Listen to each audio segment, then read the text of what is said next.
March 1st, 1953. The most feared man in the Soviet Union is lying motionless on the floor of his dacha, surrounded by his own bodily fluids. For hours, no one dares to enter his room. The guards stand frozen in terror. His closest allies debate whether to call a doctor or let nature take its course. This is the story of how the man who controlled the fate of millions met his end in the most humiliating way possible. How paranoia, fear, and a twisted system of power created the conditions for one of history's most ironic deaths. The brutal final 24 hours of Joseph Stalin reveal a truth more shocking than any purge or execution he ever ordered. But to understand how it all unraveled, we must first examine the events that set this tragedy in motion. The night of February 28, 1953, began like countless others at Stalin's Kuntsevo dacha.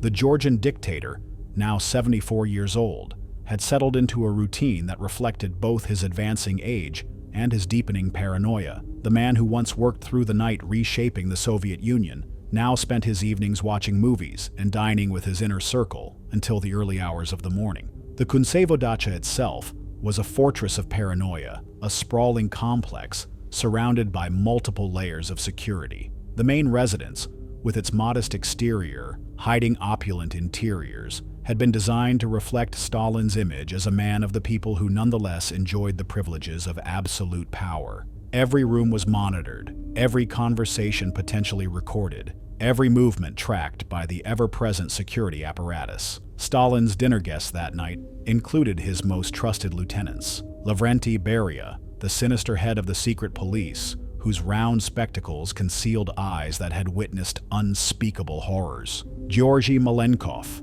the pale, soft-spoken administrator who many believed was being groomed as Stalin's successor; Nikita Khrushchev, the Ukrainian peasant who had clawed his way to the top through cunning and brutality; and Nikolai Bulganin, the former furniture maker who now served as deputy premier. Each of these men carried with them the weight of countless atrocities committed in Stalin's name. Beria, in particular, had overseen the execution of hundreds of thousands of Soviet citizens, his basement offices in the Lubyanka prison serving as the final destination for many of Stalin's perceived enemies. His presence at the dinner table was a constant reminder of the violence that underpinned the Soviet system. The atmosphere around Stalin's dinner table was always tense, a deadly theater where a misplaced word or inappropriate laugh could seal one's fate. Each man present had participated in the machinery of terror that defined Stalin's rule. They had signed death warrants, overseen mass deportations, and eliminated rivals without hesitation. Yet now, in the presence of their master, they were reduced to nervous courtiers, competing for his favor while simultaneously plotting their own survival. The dining room itself reflected Stalin's complex personality. Georgian wines filled crystal glasses, while traditional Russian dishes were served on fine china. The walls were adorned with paintings depicting scenes from Soviet history, carefully chosen to reinforce the narrative of revolutionary triumph. Yet beneath this veneer of cultured sophistication lay the constant threat of violence that defined every interaction in Stalin's presence. The meal dragged on past midnight as was customary. Stalin seemed in good spirits, joking with his guests and reminiscing about old times. He appeared robust for his age, his thick mustache still neatly groomed, his eyes sharp despite the late hour. There was no indication that this would be his final evening as the undisputed ruler of the Soviet Union. Stalin's conversation that evening revealed the peculiar mixture of grandiosity and pettiness that characterized his personality. He spoke at length about his achievements, reminding his guests of the great victories of the Soviet Union under his leadership. The defeat of Nazi Germany, the rapid industrialization of the country, the creation of a nuclear arsenal, all were presented as personal triumphs that demonstrated his genius and indispensability. The conversation that night touched on various matters of state, but also veered into the personal rivalries and suspicions that consumed Stalin's inner circle.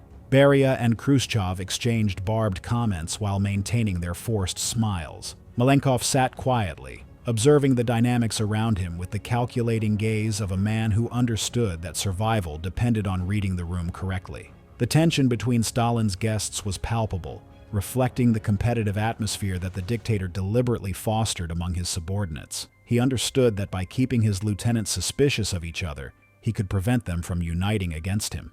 The dinner table became a microcosm of the broader Soviet political system. where paranoia and mutual distrust were the primary tools of control. As the hours passed, Stalin's guests began to show signs of fatigue. The dictator, however, seemed energized by the company and the late hour. He had always been a night owl, conducting much of his most important business after sunset. His subordinates had long ago learned to adjust their schedules to accommodate his nocturnal habits, regardless of the toll it took on their own health and family lives. The evening's entertainment included one of Stalin's favorite films, a Soviet production that glorified the achievements of the revolution. The dictator watched intently, occasionally making comments about the actors or the historical events depicted. His guests dutifully laughed at his observations and agreed with his critiques, even when they privately disagreed. Stalin's commentary during the film revealed his obsession with image and propaganda. He analyzed each scene for its political effectiveness, critiquing the portrayal of historical figures and suggesting improvements to the narrative. His guests listened attentively, knowing that their responses would be carefully noted and potentially used against them in the future. Around 4 a.m., Stalin finally dismissed his guests. The ritual of departure was as carefully choreographed as the dinner itself. Each man approached Stalin individually, expressing gratitude for his hospitality and reaffirming their loyalty to his leadership. The dictator accepted these declarations with the casual arrogance of a man who had grown accustomed to absolute deference. The men filed out of the dacha, each breathing a quiet sigh of relief at having survived another evening in the presence of the most dangerous man in the Soviet Union. They climbed into their official cars and were driven back to their homes in Moscow, unaware that they had just witnessed the end of an era. But what happened next would expose the rotting foundation of Stalin's empire and set in motion a chain of events that would forever change the course of Soviet history. The staff at Stalin's dacha had grown accustomed to their master's erratic schedule over the years. It was not unusual for him to sleep until late afternoon after one of his extended dinner parties.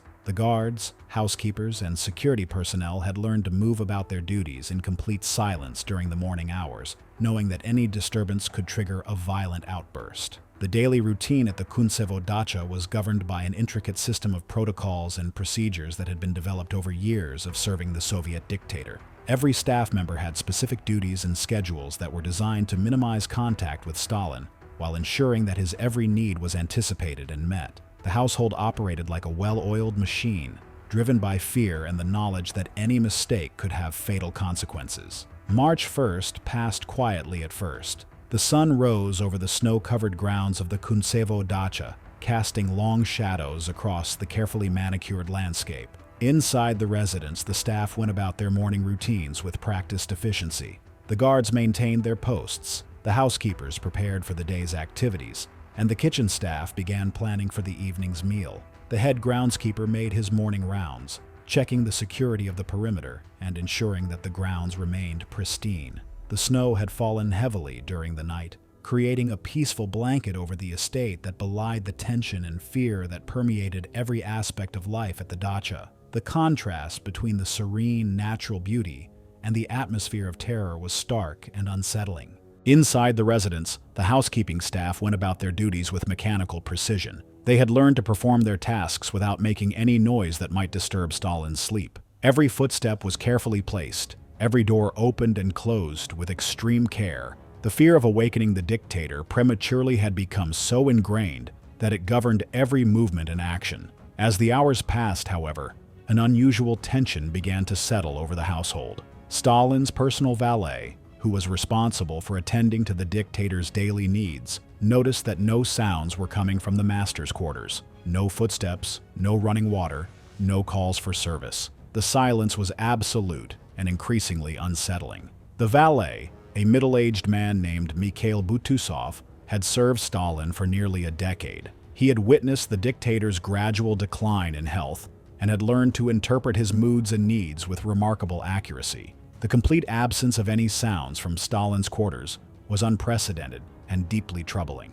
Butusov had seen Stalin through various illnesses and indispositions over the years, but nothing had prepared him for the current situation. The dictator's routine was rigid and predictable, even when he was unwell. There were always sounds, movement, water running, calls for assistance. The current silence was unlike anything he had experienced in his years of service. The valet faced a terrible dilemma. Stalin had given strict orders that he was never to be disturbed during his rest periods. The consequences of violating this rule could be severe, potentially fatal. Previous servants who had awakened Stalin prematurely had faced imprisonment or worse. The dictator's paranoia had reached such heights that even his most loyal attendants lived in constant fear of making a mistake that could be interpreted as sabotage or assassination attempt. The history of Stalin's treatment of his household staff was filled with examples of sudden dismissals, arrests, and disappearances. Servants who had worked loyally for years could find themselves accused of espionage or treason based on the slightest suspicion or misunderstanding.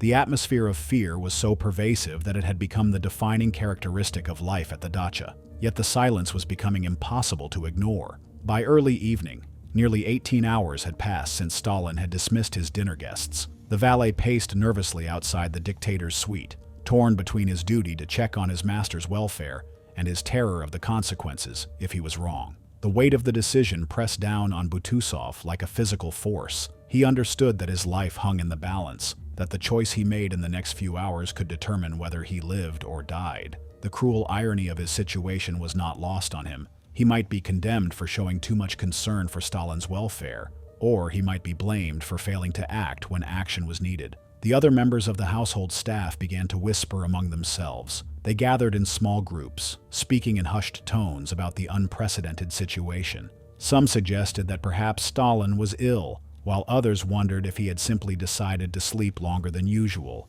None dared to voice their growing suspicion that something was seriously wrong. The cook, an elderly woman who had prepared Stalin's meals for over 15 years, expressed her concern about the evening's dinner preparations. She had received no instructions about the dictator's preferences for the day, which was highly unusual. Stalin was known for his specific dietary requirements and his insistence on approving all menu changes in advance. The head of security was informed of the situation, but he too was paralyzed by the rigid protocols that governed life at the dacha. Stalin's orders regarding privacy and security were absolute. No one was permitted to enter his private quarters without explicit permission, regardless of the circumstances. The security chief knew that making the wrong decision could result in his own destruction. The security apparatus at the dacha had been designed to protect Stalin from external threats, but it had also become a prison of protocols and procedures that prevented anyone from acting decisively in an emergency. The very system that was meant to ensure Stalin's safety had become an obstacle to providing him with assistance when he needed it most. As night fell on March 1st, the atmosphere at the dacha had become almost unbearable. The staff moved about their duties like ghosts, their anxiety growing with each passing hour. They were trapped in a nightmare of their own making, victims of a system so rigid and fear-based that it prevented them from taking even the most basic steps to ensure their leader's safety. The irony was not lost on those who understood the situation. Here was the most powerful man in the Soviet Union, lying helpless and alone, while his terrified servants stood outside his door, too afraid to render aid. The very system of terror that Stalin had created to maintain his power had become the instrument of his isolation in his moment of greatest need. But the real horror was yet to come, and it would reveal the true extent of the moral bankruptcy that had consumed Stalin's inner circle. At approximately 6:30 p.m. on March 1st,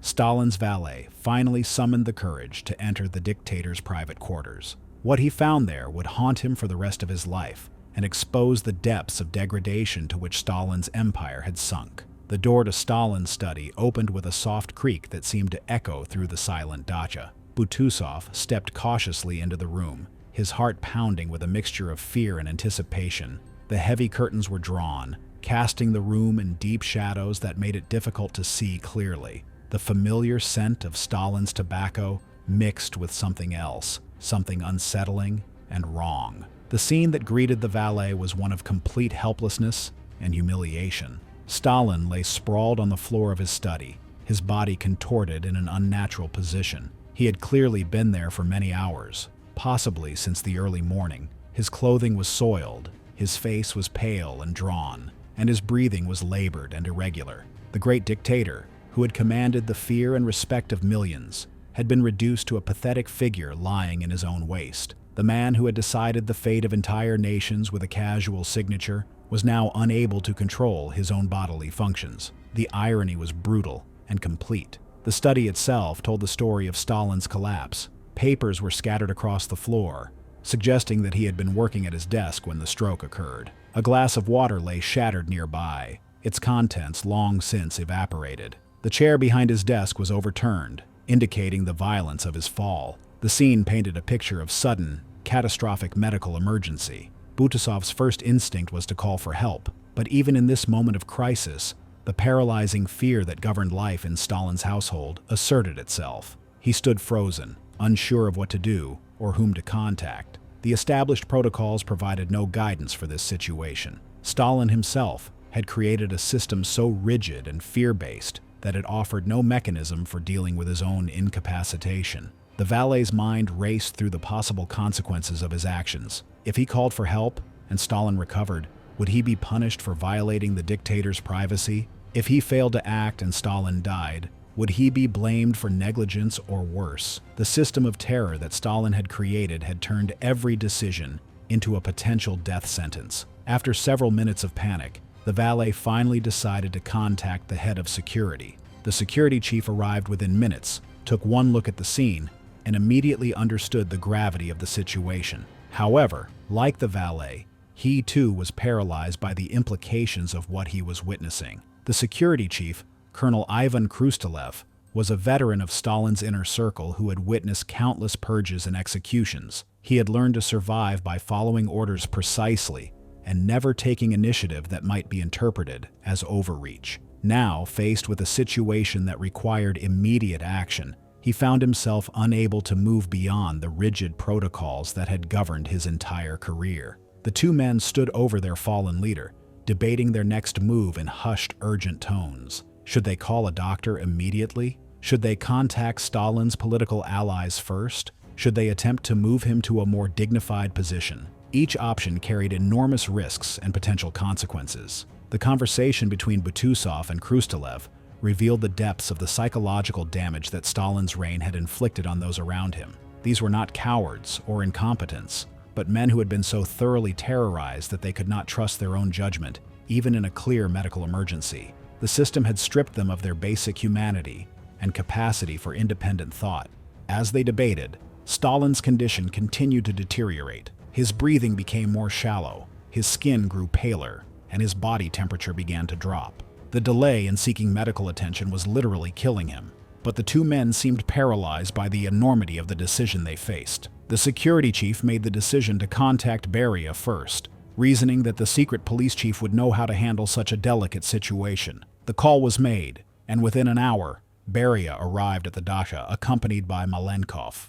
The two men had clearly been discussing the situation during their journey, and their faces reflected both concern and calculation. When Beria and Malenkov saw Stalin's condition, their reactions revealed the cold pragmatism that had enabled them to survive in the Soviet hierarchy. While they expressed appropriate concern for their leader's health, their primary focus was on managing the political implications of the crisis. They understood that Stalin's incapacitation represented both a danger and an opportunity. Beria's first words upon seeing Stalin were not expressions of concern for his health, but questions about who else knew about the situation. His immediate priority was damage control and information management. The secret police chief understood that controlling the narrative around Stalin's illness would be crucial for maintaining stability and positioning himself for the power struggle that might follow. Malenkov, meanwhile, began asking practical questions about the timeline of events. When had Stalin been last seen?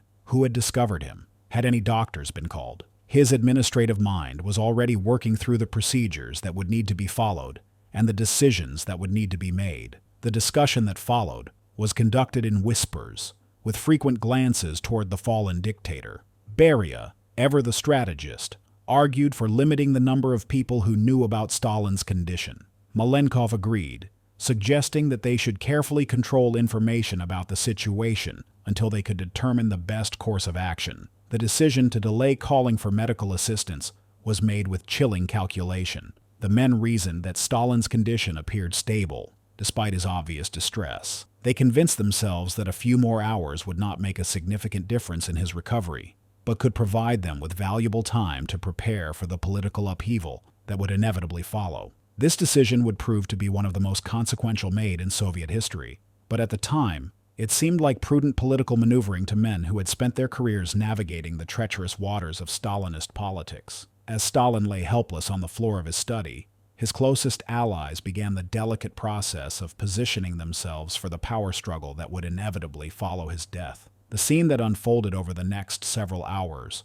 revealed the true nature of the relationships within Stalin's inner circle and the hollow foundations upon which his empire had been built. Beria, as head of the secret police, understood better than anyone the importance of controlling information and managing perceptions. He immediately began issuing orders to the security staff, emphasizing the need for absolute secrecy about Stalin's condition. No one was to enter or leave the dacha without his explicit permission. All communications were to be monitored and controlled. Malenkov, meanwhile, was focused on the administrative aspects of the crisis. He understood that if Stalin died, someone would need to take immediate control of the government apparatus. He began making mental notes about key positions that would need to be filled and decisions that would need to be made. His bureaucratic mind was already working through the transition process. The two men sent word to Khrushchev and Bulganin, summoning them to the dacha under the pretext of an urgent meeting. They did not reveal the true nature of Stalin's condition in their messages, simply stating that their immediate presence was required.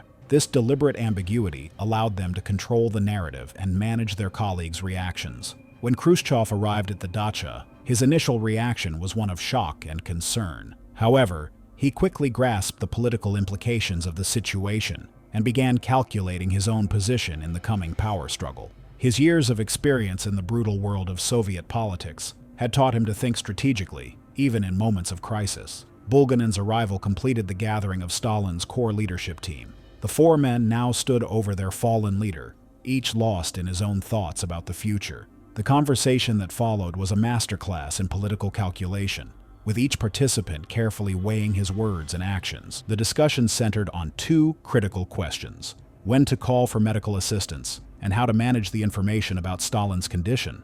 Beria argued forcefully for maintaining secrecy until they could better assess the situation. He pointed out that premature disclosure could lead to panic and instability throughout the Soviet Union. Khrushchev, however, began to express concerns about the delay in seeking medical care. He argued that their first priority should be Stalin's health and recovery, not political considerations. This position was carefully calculated, allowing him to appear noble and concerned, while also positioning himself as someone who put principle above personal gain. The debate continued for hours, with Stalin lying motionless nearby. The grotesque irony of the situation was not lost on any of the participants. Here they were, debating the fate of the Soviet Union, while their leader lay helpless and soiled on the floor of his own study. The man who had terrorized millions was now completely dependent on the mercy of subordinates who had every reason to wish him dead. As the night wore on, the conversation began to shift toward more practical matters. What would happen if Stalin died? Who would succeed him? How would they maintain control of the vast Soviet empire? These questions had been unthinkable just days earlier, but now they demanded immediate attention. The four men began to form tentative alliances and agreements, each seeking to protect his own interests while appearing to work for the common good. Beria and Malenkov seemed to be coordinating their positions, while Khrushchev and Bulganin appeared to be developing their own understanding. But even as they planned for Stalin's potential death, the dictator continued to cling to life, his labored breathing a constant reminder of the precarious nature of their situation. It was not until the early hours of March 2nd, nearly 24 hours after Stalin's collapse, that his lieutenants finally agreed to summon medical assistance. The delay was not due to any lack of available doctors, but rather to the political calculations and personal fears that had paralyzed his inner circle. The decision to call for medical help was made reluctantly, and only after extensive debate. Even then, the choice of which doctors to summon became another source of controversy and delay. Stalin's paranoia had extended to the medical profession, and in his final years, he had become convinced that doctors were plotting against him. Just months earlier, Stalin had launched what became known as the Doctor's Plot, a paranoid campaign targeting Jewish physicians whom he believed were conspiring to eliminate Soviet leaders. Many of the country's most skilled medical professionals had been arrested, imprisoned, or executed. The surviving doctors lived in constant fear of being accused of sabotage or murder. This atmosphere of terror had devastating consequences, when Stalin himself needed medical care. The doctors who were summoned to treat him were terrified of making any decision that could later be interpreted as deliberate harm. They understood that if Stalin died under their care, they would likely be blamed for his death and face execution themselves. The medical team that finally arrived at the dacha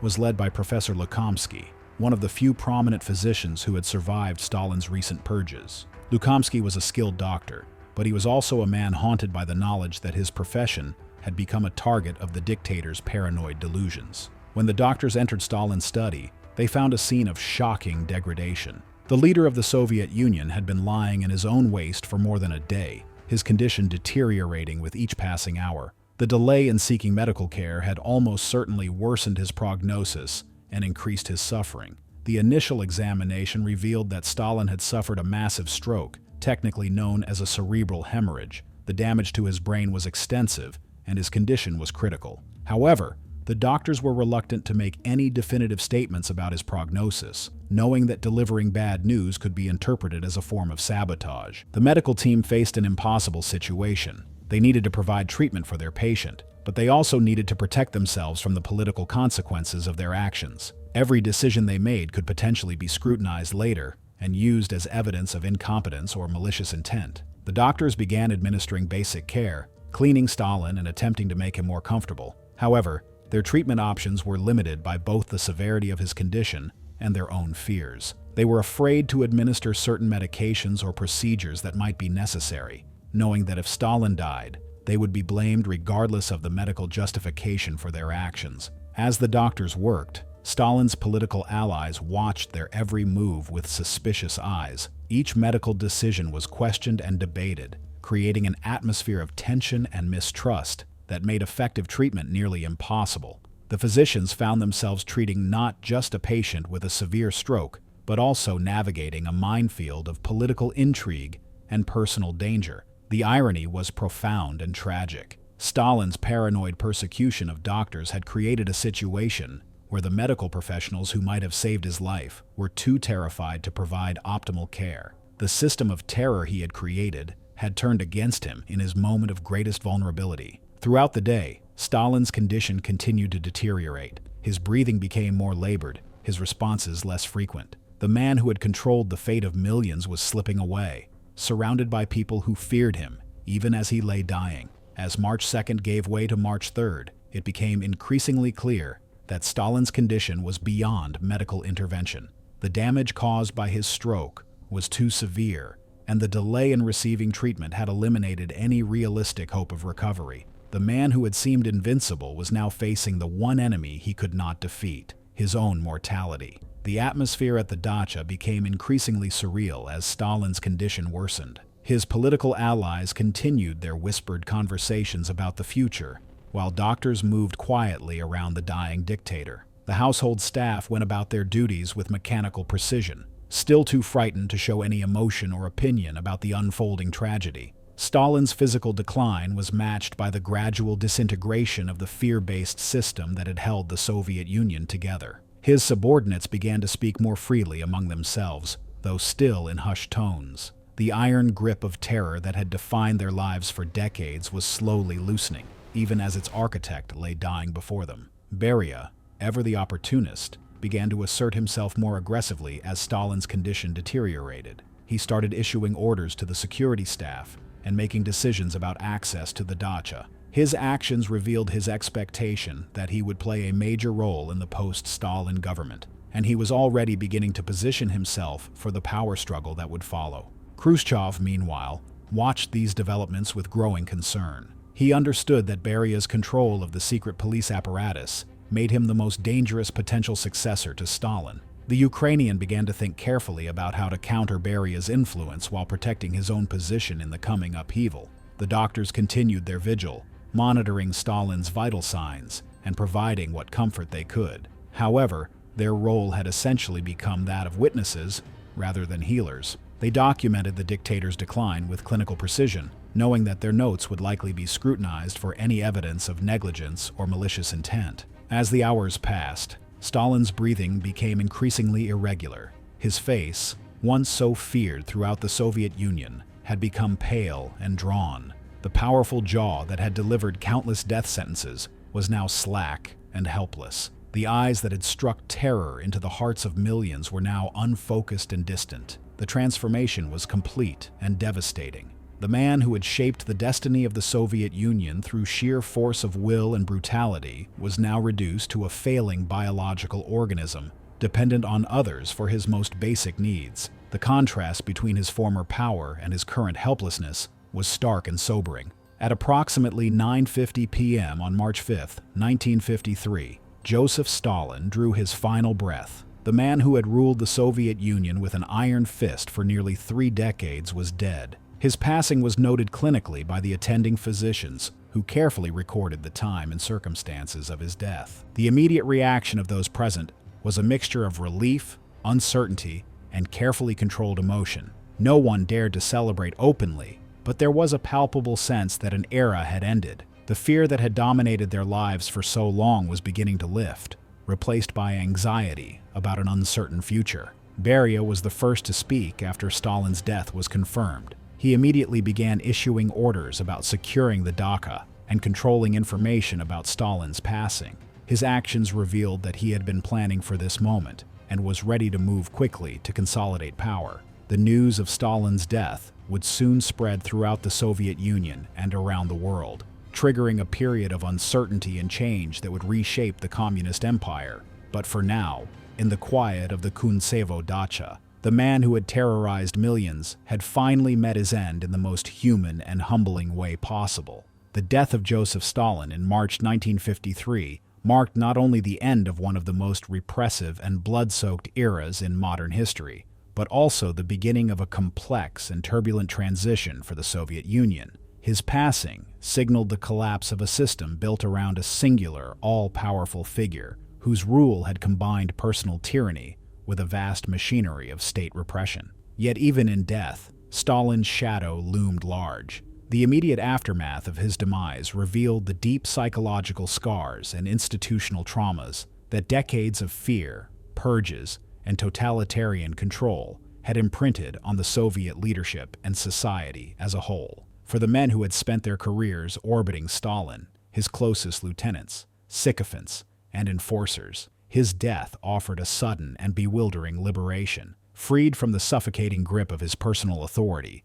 they were nevertheless still prisoners of the brutal system he had built and mastered. The elaborate mechanisms of control, suspicion, and violence did not die with him. They remained deeply entrenched in the fabric of Soviet governance. The first hours following Stalin's collapse were filled with an odd mix of muted relief, silent dread, and anxious confusion. The top Soviet officials, many of whom had survived previous purges only by demonstrating absolute loyalty and a willingness to denounce others, found themselves paralyzed. For years, they had navigated a political landscape shaped entirely by Stalin's whims, his moods, his grudges, and his unquestioned decisions. Without him, the rules were suddenly unclear. The very foundation of their reality had shifted, and no one was certain how to proceed. Lavrenti Beria, the feared chief of the Ministry of Internal Affairs and head of the secret police, was the first to act decisively. With characteristic cunning and opportunism, he moved to take control of the situation.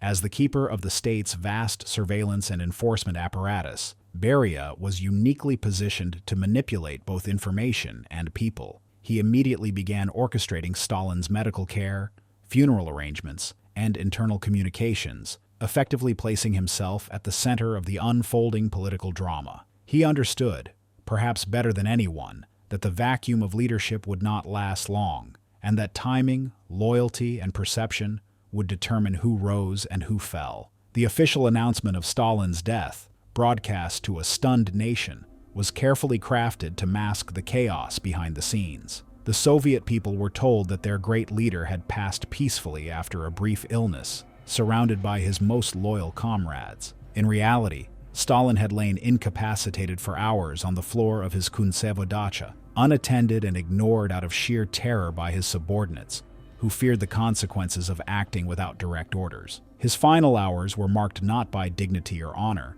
but by silence, hesitation, and morbid calculation. The subsequent state funeral was a grand and theatrical affair, designed to project an image of national unity and ideological continuity. Massive crowds filled the streets of Moscow, weeping and waving portraits, mourning a man they had been taught to revere as a near-divine father figure. Many of them, genuinely unaware of the atrocities committed under his rule, grieved with sincere devotion. Others wept from confusion, fear, or habit. The contradiction was profound. A nation mourning a tyrant, unable to separate their personal grief from decades of propaganda and coercion. Behind the scenes, however, a ruthless power struggle had already begun. Beria, with his grip on the security services, initially seemed poised to seize control. His dominance, however, made him a threat to the other members of the collective leadership, particularly Nikita Khrushchev, Georgy Malenkov, and Vyacheslav Molotov. Within months,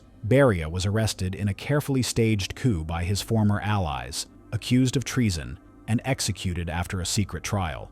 The man who had orchestrated countless purges was, in the end, devoured by the same system of suspicion and betrayal he had enforced for decades. Khrushchev, a shrewd political survivor, eventually emerged as the dominant figure in the new post-Stalin leadership. His consolidation of power marked the beginning of a slow, uneven, and often contradictory process of reckoning with the Stalinist legacy. In 1956, Khrushchev delivered his now famous secret speech to the 20th Party Congress, denouncing Stalin's cult of personality and revealing some of the regime's crimes. This speech marked the beginning of de-Stalinization, a cautious and selective effort to distance the regime from its most egregious abuses while preserving the authority of the Communist Party. Yet even as the new leadership sought to move forward, the full truth of Stalin's final days remained buried beneath layers of myth, fear, and silence. The doctors who had treated him, or failed to treat him,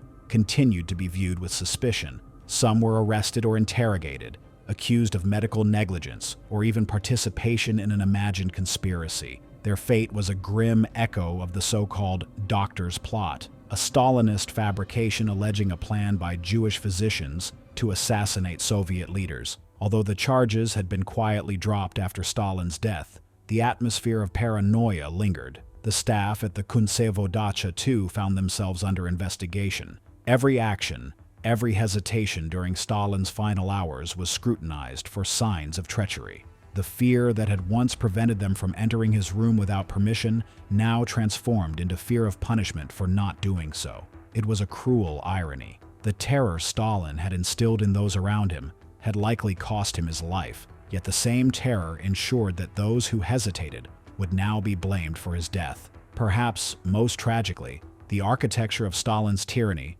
did not vanish with his passing. The vast network of surveillance, censorship, and repression he had constructed continued to function, even as some of its harshest edges were sanded down. The psychological legacy, paranoia, mistrust, conformity, and self-censorship endured within the Soviet psyche. Entire generations bore the imprint of a society in which independent thought was dangerous, dissent was fatal, and blind obedience was the surest path to survival. It would take decades for the Soviet Union to fully confront the enormity of the crimes committed during Stalin's rule, and even then, the reckoning remained incomplete. For many, the wounds never fully healed. The death of Stalin closed a chapter of terror, but the book remained open, its pages still haunted by the ghosts of those who lived and died under his reign. The brutal final 24 hours of Joseph Stalin's life serve as a powerful reminder of the ultimate futility of absolute power and the self-destructive nature of systems built on fear and terror.